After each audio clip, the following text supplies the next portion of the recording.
My name is Jessica, and I'm 49 years old. I've been married to my husband Ethan for 20 years, and since our son left home last year to attend a university in another state, I've had more free time. However, I started working part-time because we needed to send money to our son. I had been a stay-at-home mom since giving birth to him, so at first, I struggled with many things. Lately, I've been feeling more fulfilled, as my opinions have been taken into account at work. And I feel like I'm actually being useful. Hey, Ethan. I just found out I'm getting a small raise in my hourly wage. It's nice to be recognized for my hard work, isn't it? I was in a cheerful mood as I spoke to Ethan, who was absent-mindedly watching TV. Then suddenly, "So, you're saying you can live on your own now?" My husband unexpectedly asked me something that made no sense. What? Thinking I misheard him, I responded with a questioning tone. "It's perfect timing. I've been meaning to tell you." He turned his face to me and began to talk. My husband's smirking face gave me a bad feeling. "I've got a cute girlfriend now. I don't need you anymore." I was frozen in shock by his unexpected words. "Get the divorce papers and the marriage certificate from the city hall tomorrow." He said it nonchalantly. It was all too sudden, and I couldn't understand what was happening. What do you mean? He found a new woman, so he wants a divorce. And he wants to remarry the new woman? As the situation became clearer, I could feel my body shaking. Seeing me like that, my husband sneered. "I can still live as a man. Unlike you, who gave up on being a woman a long time ago. It's been so long since we stopped having a relationship at night, there's no point in being together anymore." How rude and outrageous he is.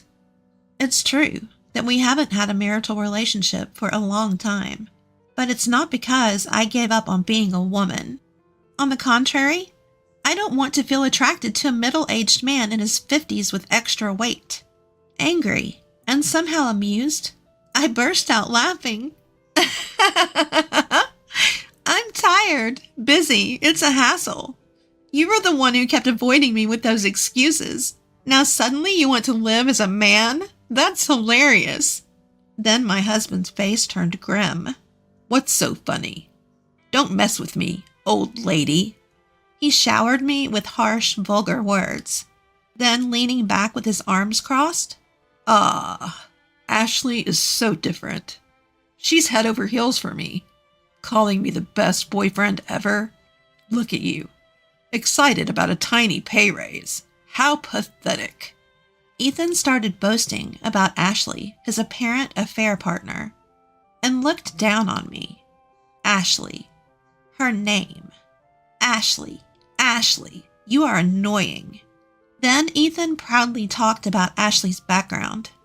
She's working in the nightlife scene, over a decade younger in her mid-20s. She's carrying his child. It's not uncommon for age gap marriages these days, but a parent with an almost 20-year-old son having a child with a woman not much older than their child? I felt like I was going crazy with disgust. In life, you need love, not with someone cold and hardened like moldy rice cake like you, but with a woman like Ashley, who has fresh, plump skin. A love that lasts forever. That's what makes spending money worthwhile. My husband ranted with a rolling tongue. So, it's basically love bought with money. Choosing a young, fresh girl while ignoring his own withering self. I see. So you switched to a young, unwise girl who's after money and doesn't mind having an affair with a married man. When I pointed that out, my husband shouted, spitting in anger. "It's not about money. It's about love." And he angrily spat out the words. "Anyway, I'm serious. I need to marry Ashley as soon as possible and reassure her. You pack your stuff and get out." Wow. He's only focused on his own convenience. I was speechless and dumbfounded. At the same time, it started to seem rather ridiculous to me. Because the last time this person used the word love towards me was ages ago. I'm sure with that new girl, Ashley, after a while, he won't even show any reaction. With time and age, such fleeting feelings are bound to fade away. In fact, the harsh words my husband is throwing at me now will be directed at Ashley next. Really? You're pathetic. I should have noticed before we got married. When I think about it, I've taken on all the housework and childcare by myself. My husband, who never helped, but also just criticized me for not doing this or that, has changed a lot. Even though it was a time when it was taken for granted, there wasn't even a single word of appreciation, let alone love. And now, he's discarding me, who has tried so hard, and moving on to a younger woman. I couldn't believe it was a sane decision, but Ethan seemed to take my words as just sour grapes. Well, then there's no problem. Anyway, we'll fill out the paperwork on the next day off. Make sure you have both ready. And with that, he locked himself in the room. For several days after that, I spent sleepless nights and couldn't stop the tears of frustration. Still, outwardly, I pretended not to be bothered. On the next day off, my husband actually invited the other woman to our house. Hi there, Ethan's old wife. I came to help with the paperwork. The woman named Ashley, who casually sat on the sofa and hummed, crossed her legs arrogantly. As my husband said, she had smooth skin, and her confidence in her appearance was evident from her behavior. Being a night worker, her flashy makeup and overly revealing clothes were designed with a dangerously low-cut neckline. Her tight skirt was so short that even I, as a woman, didn't know where to look. But I felt that she didn't really love my husband. If my intuition was correct, her goal was surely I, who had already prepared for divorce, faced her. I didn't intend to resist, but I felt something off about her behavior. Ashley, right? Did you start dating Ethan knowing that he's married? Calling me an old wife means you understand each other's positions, right? She laughed loudly and said, I'm not stupid. You know, don't underestimate me, you old lady. You're the one who's going to be dumped. I'm going to be Ethan's wife from now on. See, it's a civil story. She smirked and talked down to me in a lisping tone. Well, I'm glad you answered so smoothly. I managed to record it too. So that means you also know that I can claim compensation from you, right? I showed her the recorder I was using to record our conversation. She made a face and complained to my husband. Ethan, you said she wouldn't bother us, right? This isn't what we agreed on. She complained to my husband. My husband tried to calm her down, saying, Calm down. Don't worry. I've got it all planned. Right, Ashley? Don't be mad. Ethan, Ashley, their conversation was really sickening. As I made a disgusted face, my husband brought out some documents. Write the divorce papers with these conditions. They listed the conditions for the divorce, including alimony and pension division. You're giving $230,000 to this old lady? That'll take away from my share. Even without questioning, she openly revealed her thoughts. As she repeated, It'll take away. I was convinced. Her goal was my husband's inheritance from his father, which he was currently processing. Well, Ashley, this includes child support. My husband tried to comfort her, even though she didn't look happy. To him, her blatant behavior seemed cute. So, it's like a severance pay. Expensive, huh? I struggled to control my anger that had reached its peak. Anyway, I was sure of my intuition and said, If you're willing to put these conditions in a notarized document, I'm fine with it. Also, I'd like the payment in a lump sum. I added that. I kept my response minimal, and my husband, knowing that our conversation was being recorded, agreed to these terms. Are you satisfied now?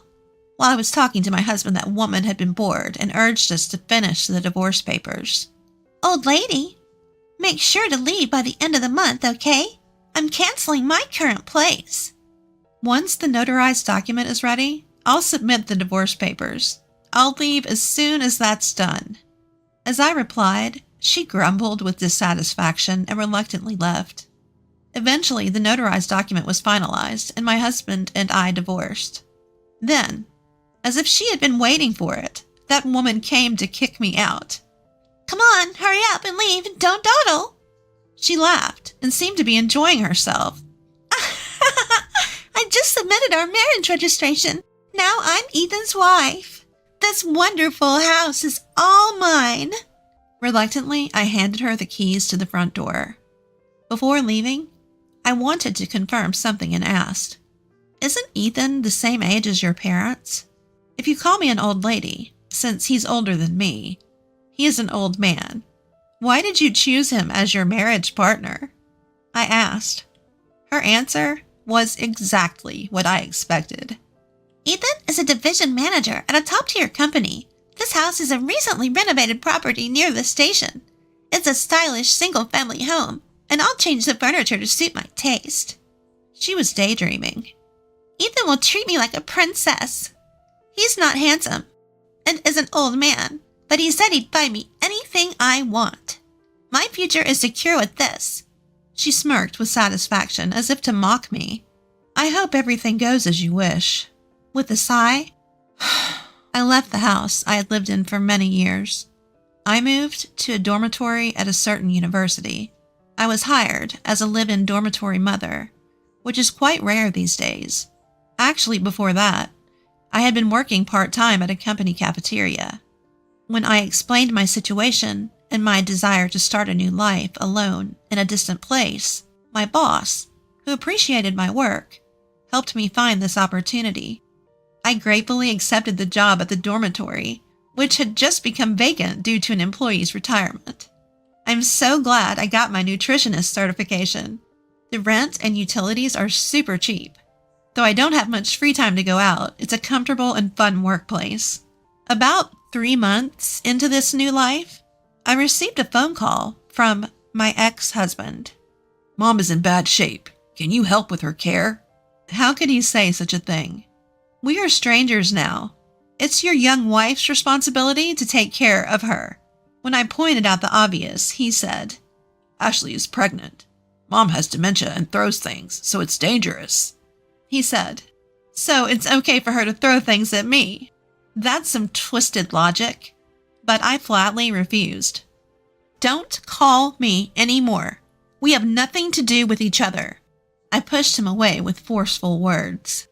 Although she was my mother-in-law for 20 years, we never had a close relationship. Anyway, I had just started living independently, and I didn't have the time or resources to provide care elsewhere. But my ex-husband somehow found out where I was and came to see me with that woman.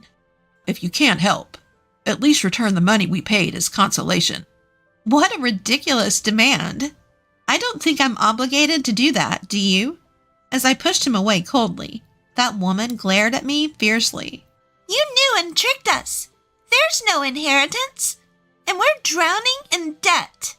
With a scream, she threw documents at me, scattering them all over the place.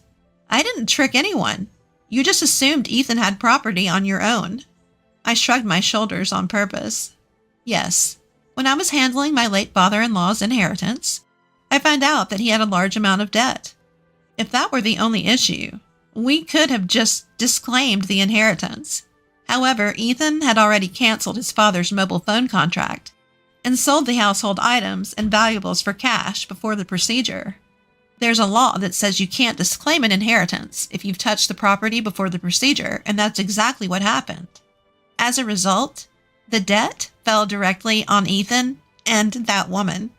With a triumphant tone, I said, "Ethan just dumped all the inheritance paperwork on me without listening to a word I said. Ashley, you used that money to continue your relationship with him, right?" I blurted out. "What? You should have told me something so important." Ethan argued, but that's what I wanted to say, too. It's your fault for not listening when you should have. You two need to take responsibility together. "What? I didn't know anything about it, and I never heard any of that." The woman looked pale and flustered. "So, you're just going to pretend you don't know and run away with the money?" The two of them pressed me hard, but I didn't care. "It's funny you say that. If you didn't cheat, you wouldn't have needed money for your mistress, and you could have given up your inheritance. You're definitely the one who caused this situation." Ugh! He groaned and backed away. "Ashley, you knew he was married, pursued him for his assets, had a child, and kicked me out. You wanted this position, didn't you?"